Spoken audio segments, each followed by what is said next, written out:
우리가 살아가는 것이 내 생각대로, 내 마음대로 그렇게 살아온 것 같지만 사실은 그 모든 삶의 이름에는 하나님이 계셨다는 것을 우리는 알고 있습니다. 세상 사람들은 그렇지 못하죠. 그러나 우리는 알고 있습니다. 그래서 우리는 하나님을 나의 인생의 주인이라고 이렇게 고백하는 것이죠. 우리 한번 고백해 볼까요?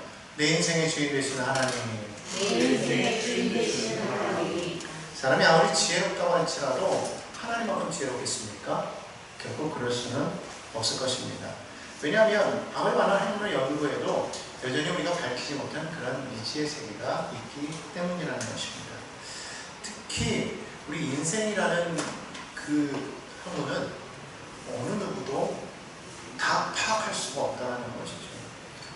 아무리 용한 그러한 저술가라고 할지라도 자신의 미래에 대해서는 알지 못하는 거예요. 지나간 과거는 알 수 있어도 앞날은 어느 누구도 예측할 수가 없다는 것입니다.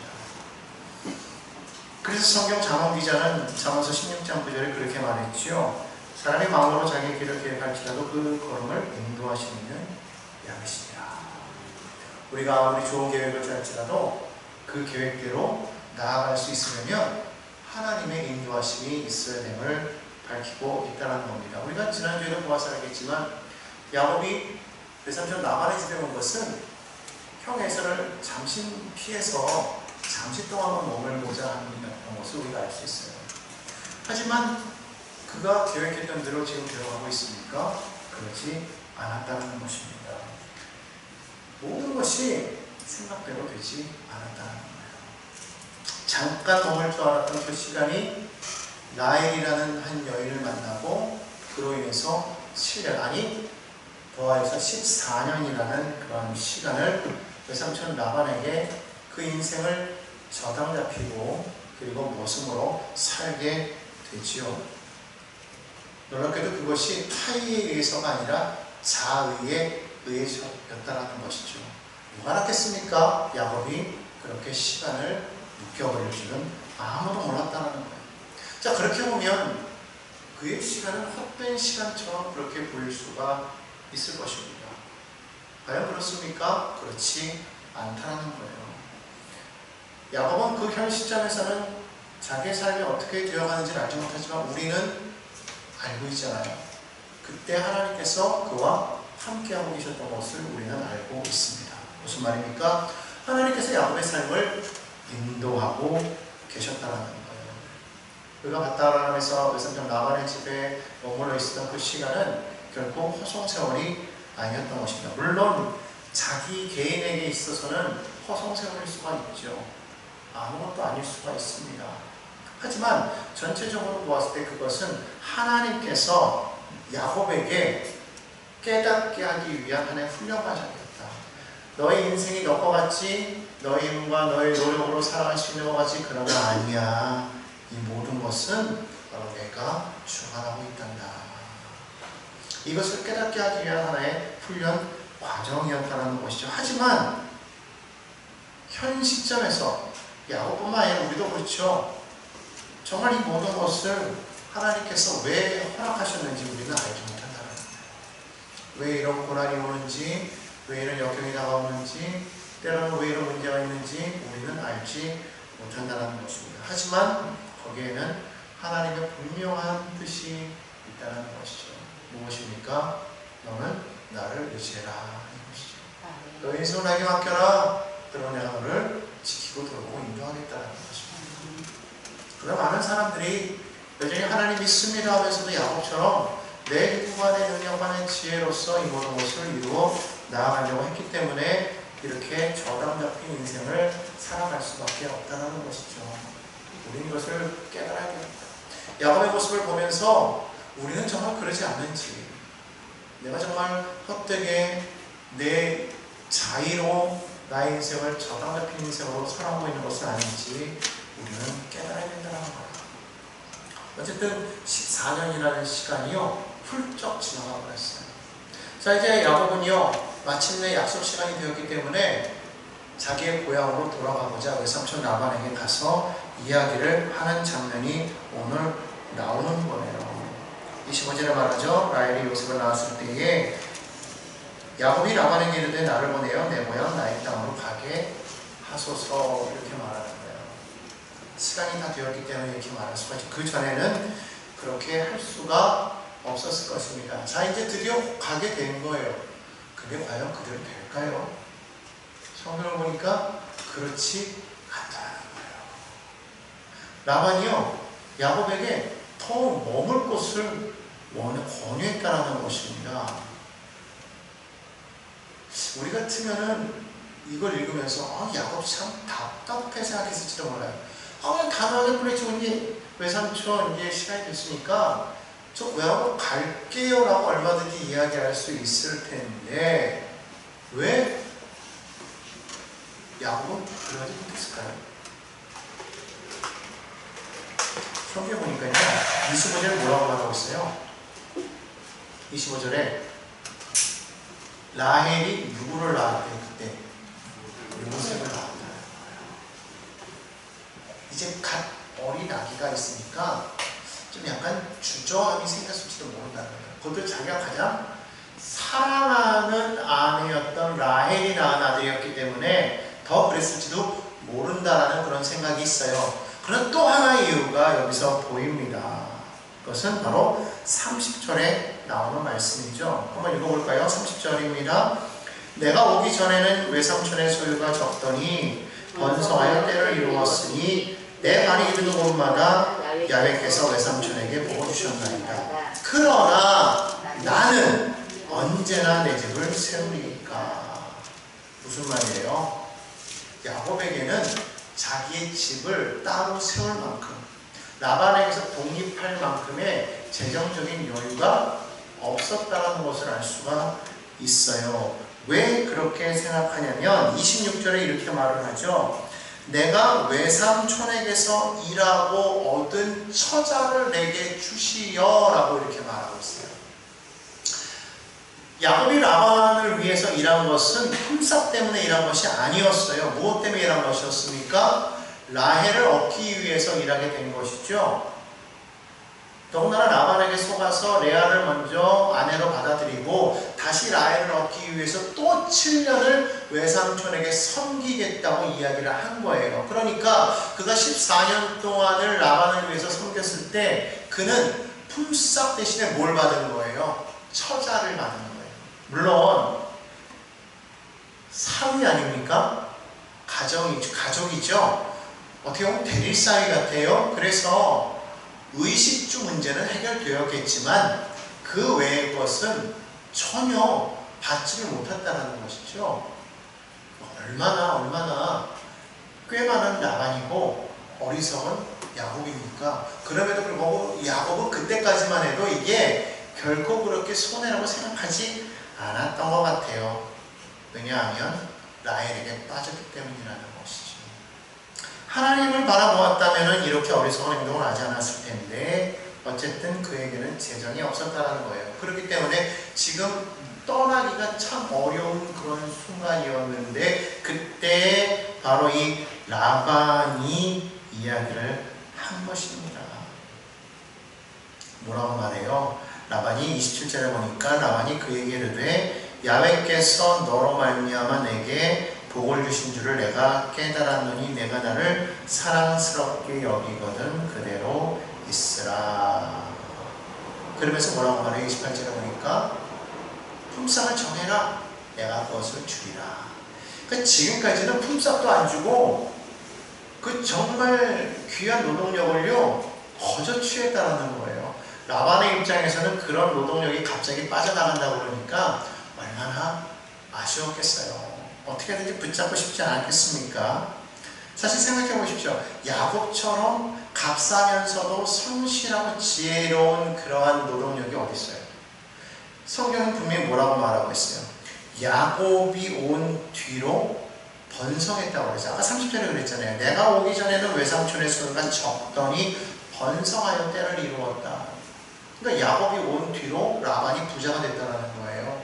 그러니까 라반의 입장에서 보았을 때는 돈도 안 주면서 이렇게 내가 부자가 됐으니 이런 일꾼 어떻게 잃어버리겠습니까? 붙잡고 싶은 것이죠. 근데 문제는 뭐냐면 야곱을 붙잡을 수 있는 명분이 없다라는 거예요. 더 이상 이제는. 왜냐면 약속한 것이 딱 14년이 지났기 때문에. 그래서 라반이 세운 게 뭐냐면, 내세운 게 뭐냐면 인정을 내세우는 거예요. 내가 너 때문에 너의 하나님으로부터 너를 통해서 내게 복을 주신 걸 내가 안다. 그러니 너가 나를 좋게 여기, 여기 보니까 사랑스럽게 여기거든. 다른 성경에 보니까 너가 나를 좋게 여기거든. 그렇다면 여기 좀 머물러 주려. 대신에 이제 내가 너에게 삭을 주게 하는 거야. 와, 참 야가요.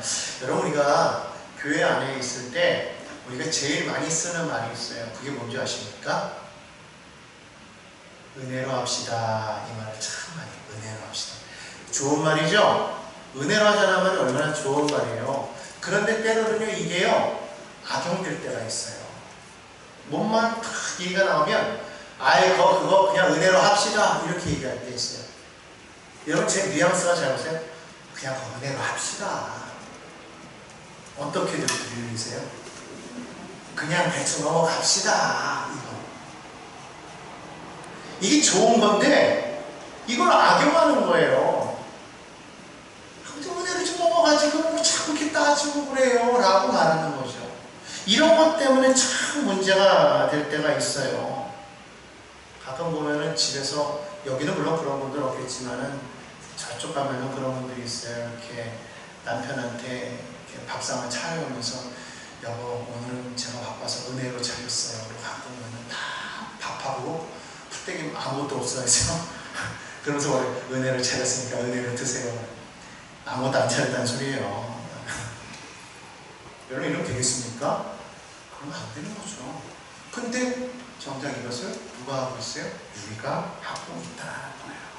진짜 은혜란 뭐냐? 내가 희생할 때 은혜로 합시다. 그럼 그게 은혜가 되는 거예요.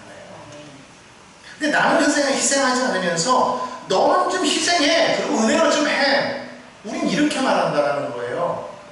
그러니까 이게 문제가 된다는 것이죠. 그냥 단순히 은혜라는 말만 하면은 뭔가 믿음이 충만해 보이잖아요. 근데 사실은 그게 아니라는 거예요. 결국 뭐예요? 내 욕심이죠. 내 욕심 찾고자 하나님의 은혜를 자꾸 들먹인다. 그렇게 생각하면 되는 거예요. 결국 우리 주변을 보면 그런 경우가 참 많이 있어요. 은혜를 내세우면서 약자를 자꾸 괴롭히는 거예요. 여러분, 강한 사람이 약한 사람에게 은혜로 해라, 이거 말이 안 되는 거죠. 강한 사람이 자기를 희생하면서 베풀면서 은혜라고 말할 수 있는 거예요. 그렇기 때문에 여러분, 우리가 정말 무언가 있을 때 여러분, 나를 희생하는 것, 그게 진짜 은혜인 줄로 믿습니다.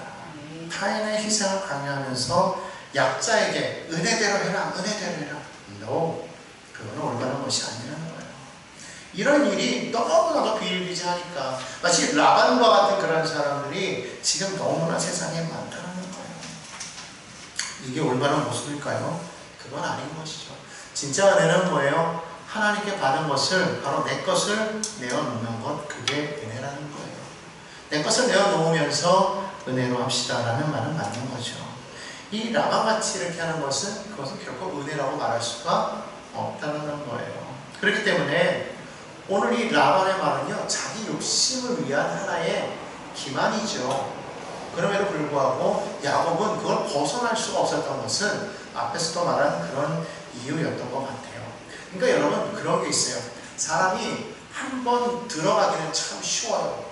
근데 그걸 뿌리치고 나오는 거는요, 참 어렵다는 거예요. 그래서 함부로 자기 인생을, 저당 잡히는 인생을 살아가지 말라는 거예요. 이게 남한테 대출받기는 참 쉬워요. 갚는 게 쉬워요? 어렵단 말이죠. 그래서 사람들이 너무 쉽게 자기 인생을 저당 잡히는데, 그러고 나서 평생 후회 가운데 살아가는 사람들이 너무 많아요. 오늘날 세상에서 아까 원수마귀에게 저당 잡혀서 살아가는 사람들이 얼마나 많이 있습니까? 오늘 우리는 단호하게 예수 그리스도의 그 십자가의 은혜로 거기에서 놓여놨음을 우리는 선언하고 하나님께 붙잡힌 바 된 그런 믿음의 삶을 살아가야 될 줄로 믿습니다. 한번 붙잡히게 되면, 죄에 묻히게 되면요, 정말로 벗어나기 힘들어요. 여러분, 중독이 무서운 게 왜 무서워요? 처음에는 쉽게 다가오잖아요. 근데 내가 이걸 처음에 할 때는 금방 끊을 수 있을 것 같은데 한번 이게 내 몸 안에 들어오면 끊기가 어렵다는 거예요. 담배가 그렇고요, 술이 그렇고요, 마약이 그렇고요, 게임이 그렇고요, 인터넷이 그렇고요. 뭐는 이게 들어가기 시작하면은요, 한번 거기에 묶여버리면 이게 노연한다는 게 얼마나 힘든지 몰라요. 어떤 사람은 거기에서 노연하다가 3년 금연해서 5년 금연해서 여러분 10년 동안 금연해도요, 어느 순간 한순간에 다시 한번 그 사람의 그 공의를 탁 건드리면 영린이라고 그러잖아요. 그 약점을 탁 건드리면은요, 사람이 다시 원상태로 돌아가게 되더라는 거예요. 그렇기 때문에 한 번 하는 건 쉬워도 끊기는 너무나도 어렵다는 거예요. 이 묶이는 건 쉬워요. 벗어나는 건 어렵다는 거예요. 야곱이 그렇게 라반의 집에 들어갔을 때 금방 나올 수 있을 줄 알았는데 20년이라는 시간이 걸려요. 여러분 이걸 기억해야 된다는 거예요. 이스라엘 백성들이 야곱이 나중에 요셉을 따라서 애굽으로 들어가잖아요. 처음에는 뭐 기분 좋게 들어갔죠. 얼마 만에 나와요? 430년 만에 나와요. 쉬웠습니까? 그것도 그냥 나온 게 아니에요. 하나님께서 역사하셔서 애굽의 10가지 재앙을 계속해서 불어넣어가지고 그들을 치고 치는 과정 속에서 그들을 끄집어내신 거예요. 끄집어냈는데도 그걸 끄셨나요? 아니잖아요. 바로 끝까지 이스라엘 백성들을 쫓아왔죠. 결국 홍해에서 그들이 다 몰살되기까지 그들은 포기하지 않았다는 거예요. 이게 놓인다는 게 쉽지가 않아요. 더군다나 그들이 그 묶인 그 인생이 애굽에서 나왔다고 다 완전히 자유하게 됐습니까? 그렇지 않았어요. 가데스 바네아에서 하나님의 약속의 말씀 붙잡지 못하고 그 10명의 부정적인 정탐꾼의 말을 들었다가 40년을 광야에서 헤매잖아요. 결국 그들이 그 모든 것에서부터 노예되게 된 건 그로부터 40년 뒤에요. 요단강을 건너고 길갈에서 그들이 할례를 했을 때 모든 수치가 다 굴러져 나왔다고 이렇게 성경은 말하고 있어요. 쉬운 게 아니라는 거예요. 한번 묶이기 시작하면은요, 절대로 나올 수가 없어요. 그렇기 때문에 여러분 우리가요, 하나님을 의지해야지 사람을 의지한다든지 다른 무언가를 의존하려고 해서는 절대로 안 된다는 거예요. 우리가 의존해야 될 분은 누구예요? 하나님 한 분밖에 없어요. 하나님만 바라봐야 되는 거예요. 하나님 외에 다른 건 의존하고 돼야 돼요. 안 된다는 거예요. 안 그러면 야곱처럼 이렇게 묶이는 인생 살게 된다는 것입니다. 그러므로 여러분 항상 우리는요, 하나님의 능력을 의지해서 하나님 앞에 독립적으로 설 수 있는 그런 인생들이 되어야 될 줄 믿습니다. 믿음의 사람이라는 것이 바로 그런 거예요.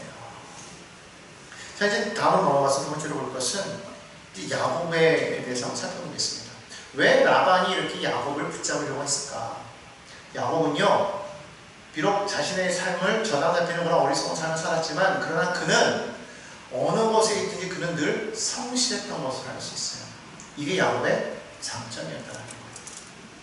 야곱이 얼마나 성실했는지 라반의 고백을 다시 한번 보겠습니다. 27절입니다. 라반이 그에게 이르되 야훼께서 너로 말미암아 내게 복 주신 줄을 내가 깨달아. 이게 야곱이 스스로 말했다면 별로 이것이 이렇게 크게 뭐 어떤 가치가 없는데 누가 말한 거예요? 라반이 말한 거예요. 라반이 말하기를 하나님께서 너를 통해서 내게 복을 준다. 그걸 인정했다는 거예요. 무슨 말입니까? 야곱의 성실함을 보았다는 거예요. 여러분 그거 있어요. 사람이 보면은요, 저 사람 꼭 나가 같이 있었으면 좋겠다. 내가 저 사람과는 꼭 같이 일했으면 좋겠다는 사람이 있어요. 근데 어떤 사람은 일하다 보면 쟤지 어디 안 가나, 좀 쟤지 못하게 좀 내셨으면 좋겠는데, 그런 사람 있죠. 저는 그렇게 생각해요. 전자를 야곱과 같이 이렇게 성실한 사람, 이런 사람 꼭 붙잡고 싶은 사람, 이런 사람은 꾀도 안 부리고 정말 자기 일을 묵묵하게 하는 그런 사람. 그런데 어떤 사람 우리가 없었으면 좋겠다고 그래요? 보이는 데서만 있고 보이지 않는 데서는 늘 꾀 부리고 대충 설렁설렁하고 꾀만 부리는 그런 사람들 필요 없다는 거예요. 하나님의 사람은 어떤 사람이 되어야 되느냐? 어떠한 상황에서도 꼭 붙잡는 사람, 필요한 사람이 되어야 되겠다 것이죠. 비록 야곱이 자기 인생을 저당 잡히는 걸 어리석은 일을 범했지만 어쨌든 세상 사람이 라반이 보았을 때 야곱은요 정말 함께하고 싶은 사람이었다는 거예요. 꼭 필요한 사람이었다는 거예요. 성경에 보면 그런 사람들이 참 많아요. 누가 그랬습니까? 요셉이 그랬잖아요. 우리 잘 아는 요셉은요 가는 곳마다 인정받아가지고 거기에서 그 모든 지역을 다 맡겨버렸단 말이에요. 또 누가 그랬어요? 다니엘이 그랬다. 둘 다 보면은요 자기 고향도 아니고 자기가 편한 데요. 한 사람은 노예로 팔려고 한 사람은 포로로 갔단 말이에요. 그런데 거기에서 인정받아가지고 둘 다 뭐가 돼요? 그 나라의 총리들이 되죠. 꼭 필요한 사람이었다. 더구나 다니엘 같은 경우는 나라가 바뀌는데도 계속해서 바뀌어가면서도 그 나라의 총리가 되었다는 거예요. 나라가 바뀌면 그 전 나라의 모든 그 신하들은요 다 죽임을 당하죠. 귀양을 가거나. 근데 다니엘은 그렇지 않았다. 나라가 계속 바뀌어도 계속 그 나라의 총리로서 그 왕을 보필했다는 거예요. 나라를 다스렸다는 거예요. 왜 그렇습니까? 인정받았다는 거예요. 그런데 성실하게만 해서는 되느냐? 여러분 잘 아는 것처럼 정말 착하고 성실하게 미련해가요. 이것처럼 진짜 답답한 게 없습니다. 그런데 정말 지혜롭고 성실하면은요 그런 사람은 정말 믿을 만하다. 그렇기 때문에 우직한 것만 좋은 게 아니라는 거예요. 야곱은 어떤 사람이냐? 지혜로운 사람이었던 것을 알 수가 있어요. 왜 그러냐면 성경을 보면은요 야곱이 14년 동안 양을 쳤는데요 양을 치면서 얼마나 성실하게 돌보았는지 양이 많이 늘어났잖아요. 라반의 수가 늘어났잖아요. 그런데 이때 라반이 야곱에게 품삯을 정하라고 했을 때 이 야곱이 말하는 이 품삯을 정하는 모습을 한번 보겠습니다. 32절이죠. 오늘 내가 외삼촌 양떼에 두루 다니며 양 중에 아롱진 것과 점 있는 것과 검은 것을 가려내며 또 염소 중에 점 있는 것과 아롱진 것을 가려내리니 이 같은 것이 내 품삯이 되리라 이렇게 말했어요. 사실 흰 양떼들 중에서 검거나 아롱지거나 점이 있는 것은 극소수에 불과해요. 그런데 그런 것만을 내 품삯으로 삼겠대요. 대부분의 양이 하얗게 태어나지 이렇게 태어나는 경우는 드물기 때문에 라반의 입장에서 봤을 때는 야곱이 참 미련하다라고 생각했을 거예요. 그래? 이런 봐라. 내가 생각하지 않았는데도 불구하고 자기가 먼저 이렇게 말을 하네? 그래 그렇게 하자 이랬다는 것이죠. 그런데 라반이 몰랐던 게 하나가 있어요. 야곱은 얼마나 성실하게 양을 쳤던지 이 양을 치면서 이 양들 가운데서 어떻게 하면 검은색 또 점 있는 거 아롱진 것들이 태어나는지를 보았다는 거예요. 알았다는 거예요. 그래서 그가 해하는 행동이 뭐예요? 37절과 38절을 보면 이렇게 말합니다. 야곱이 버드나무와 살구나무와 신풍나무의 푸른 가지를 가져다가 그것들의 껍질을 벗겨 흰 무늬를 내고 그 껍질을 벗긴 가지를 양떼가 와서 먹는 개천의 물 위에 세워 양떼를 향하게 하면 그때가 물을 먹으러 올 때 새끼를 베니.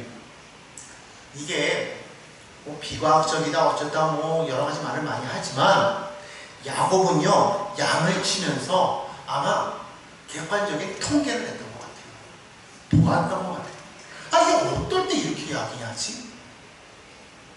어떨 때 점 있는 게 나고 아롱진 게 나고 검은 게 나지? 계속 보았던 것 같아요. 14년 동안 양을 치면서 관찰하고 분석하고 연구했을지도 몰라요. 그냥 대충 양만 친 게 아니라는 거예요. 정말 성실했음에도 더 나아가서 지혜로웠다는 것이죠. 그래서 그는 이렇게 행동을 했다는 거예요. 라반은요 지금 있는 무리 중에서 검은 것, 점 있는 거, 아롱진 것만 따로 떼어놓으면 절대로 흰 양들 가운데서는 이런 양들이 나지 않을 거라고 생각을 했단 말이죠. 그래서 어떻게 합니까? 36절에 보니까 그 양들을요 자기와 야곱 사이를 사흘끼리 띄우게 해가지고 따로따로 양을 쳤다라는 거예요. 사흘길이라고 했어요. 걸어서 사흘길을 엄청나게 많이 간 거예요. 하루에 걸어서 한 30km 정도 간다고 그냥 치면 대충 사흘 길이면 120km를 가는 거예요. 엄청나게 먼 거리예요. 여기서 거진 천안을 지나서 대전 좀 5m 될 거예요. 그러니까 서울에서 양치면서 대전 가까이에서 지금 뭐 대전 넘어서 아산 정도 되겠다. 거기서 지금 양을 치니 얼마나 거리가 떨어져 있어요? 이 정도면 뭐 절대로 검은 양 안 나와 이렇게 생각했을 텐데 야곱은 달랐다라는 것이죠. 그 다음부터 자기가 보았던 대로 행했다라는 거예요. 솔직히 야곱은 몰랐어요. 멘델의 유전 법칙을 몰랐어요. 거기에 그런 양이 태어날 수 있다는 그 조건을 몰랐기 때문에 이렇게 행동을 했겠지만 사실은 하나님의 법칙이 그 가운데서 일을 하고 계셨다는 거예요. 아멘. 여러분 이게 참 대단한데요. 사람이 자기께로 하는 것 같지만 이면에서는 하나님이 일하고 계시고 하나님의 법칙이 적용되고 있다는 것 여러분 잊지 마시기 바랍니다. 아멘. 내가 내 인생의 주인 같죠? 아니요. 하나님이 야곱을 아시고 사랑하셔서 그렇게 행하신 것도 있겠지만은 그러나 그 모든 것 안에는 하나님의 법칙이 이미 깔려 있습니다. 그래서 야곱은 자기가 생각한 계획 그 어떤 그 관찰대로 그렇게 행하여서 가장 튼튼하고 실한 것들만 그 앞에서 먹이를 먹고 물을 먹겠단 말이에요. 그러니까 거기서 새끼를 베니까 튼튼한 것들은 다 어떤 거야? 검고 아롱지고 점 있는 거 야곱의 품삯이 된 거죠. 다른 새끼들은 비실비실해 근데 나 하얘 이렇게 된 거예요. 근데 사실은 야곱의 그런 관찰에 플러스 뭐가 있었다는 거예요? 하나님의 법칙이 있었다. 여러분 이걸 알아야 돼요. 그러니까 하나님의 사람이 성실하고 지혜롭게 행할 때 하나님께서 그것을 통해서 역사하시는 것을 우리가 볼 수가 있습니다. 하나님의 백성들은요 그렇게 해야 된다는 거예요. 자기가 어떤 법칙을 몰라도 나중에 밝혀진 거 아닙니까? 이 유전 법칙은. 하지만 야곱은 몰랐지만 그런 일이 이루어질 수 있었던 것은 하나님이 그와 함께 하셨기 때문에. 너무너무나도 지혜롭고 성실했기 때문에 그걸 몰랐다면요 하나님의 계획이 있었어도 그는 그렇게 못했기 때문에 자기 품삯을 제대로 못 받을 수도 있었을 거 아닙니까? 그런데 그가 지혜롭게 행동하고 성실하게 행동했기 때문에 거기에 하나님의 계획과 딱 이게 맞물리니까 엄청난 시너지 효과가 나타나는 거예요. 여러분 그 대관령에서요 소를 키우면서 이 모차르트 음악을 틀어준답니다. 영어는 이제 뉴스를 보니까. 근데 이게요 참 놀라운 게 이 모차르트 음악을 틀어주잖아요. 그러면 놀라운 게요 소들이요 이 젖이 더 많이 나와요. 이게 뭐냐면 관찰을 해봤더니 그렇다는 거예요. 이게 정말 그래서인지 모르겠지만 또 어느 양계장에서는요 이 닭이 알을 많이 낳도록 하기 위해서 일부러 불을 끄지 않았대요. 그러니까 알을 많이 낳더라는 거예요. 왜 그런지 법칙을 모르는데 그동안에 모든 것을 계속 해보다 보니까 관찰 결과 그렇더라는 거예요. 그러니까 왜 그런가 하고 나중에 알아봤더니 이 불을 끄지 않으니까요 닭들이 아직 낮은 줄 알고 밤인데 아직 낮은 줄 알고 알을 낳더라는 거예요. 그러니까 이게 얼마나 야곱이 성실하게 일을 했으냐 얼마나 지혜롭게 일을 했으면 이것을 알 수가 있었겠냐는 거예요. 그러니까 여러분 우리가 분명히 기억해야 할 건 뭐냐면 하나님의 백성들은요 이걸 기억해야 돼요. 어떤 상황 속에서도 내게 주어진 일에 대해서는 정말 성실하게 해야 돼요. 그럴 때 하나님의 그러한 손길과 이게 맞물리게 되면은요 놀라운 일이 생기게 된다는 것을 우리는 기억해야 될 줄 믿습니다. 여러분 무조건 뭐 기도만 하기 때문에 된다 이게 아니에요. 기도하면서 일하고 일하면서 기도해야 돼요. 그럴 때 이게 맞물리는 거예요. 이스라엘 백성들이 출애굽하자마자 미디안 족속과 싸울 때 여호수아는 산에서 기도하고 모세는 산에서 기도하고 여호수아는 나가서 싸웠어요. 모세가 올라가서 기도만 했다면 이겼을까요? 아니면 여호수아가 싸움만 했다면 이겼을까요? 성경은 그렇게 말하잖아요. 모세가 손을 들어 기도하니 이스라엘이 이기고 손이 내려가니 미디안이 이기고 모세 손이 내려가지 않도록 아론가 우리 옆에서 모세 팔을 붙들어 주니까 계속해서 여호수아가 이겨서 미디안을 물리치는 장면이 성경에 나와요. 무슨 말입니까? 하나님의 백성은요, 하나님 의지하고 하나님 바라보면서 자기에게 주어진 일을 성실하게 행해야 된다는 거예요. 그래야 할 때 이게 된다는 겁니다. 그렇기 때문에 여러분, 오늘 우리가 이 이야기를 통해서 우리는 무엇을 배웠습니까? 아, 그렇구나. 나의 삶의 인생의 주관자는 하나님이시구나. 하지만 그 하나님을 우리가 온전히 믿고 의지하며 나간다고 해서 우리가 내 일에 대해서 소홀히 하는 것이 아니라 내게 맡겨진 주어진 일을 내가 최선을 다할 때 하나님께서 그 가운데 더 놀랍게 역사하시는구나 것을 오늘 우리는 깨닫게 되었습니다. 그러므로 우리는 어떤 상황 속에서도 하나님만 의지하고 절대로 내 인생을 세상에 저당 잡히는 어리석은 백성들이 되지 마시기 바랍니다. 그리고 내가 어떻게 해서 그렇게 어려운 자리에 실수한 그런 자리에 비록 서게 된다고 했을지라도 그러나 그 가운데에서 절대 낭망하지 말고 내게 주어진 일을 최선을 다하여서 열심히 행할 때 하나님께서 그걸 통하여서 역사하신다는 사실을 알고 지금 어떠한 상황에 놓여 있습니까? 그 상황 속에서도 하나님 바라보고 최선을 다하는 믿음의 백성들 다 되셔서 정말 이 땅 가운데에서 세상 사람들이 우리를 바라볼 때 당신은 꼭 있었으면 좋겠습니다. 당신은 필요한 사람입니다. 당신이 있기 때문에 모든 크리스찬들이 어떠하다고 할지라도 당신 같은 크리스찬이 있다면 나는 예수를 믿겠습니다라는 그런 말을 듣는 저와 여러분 되기를 주님의 이름으로 축원합니다.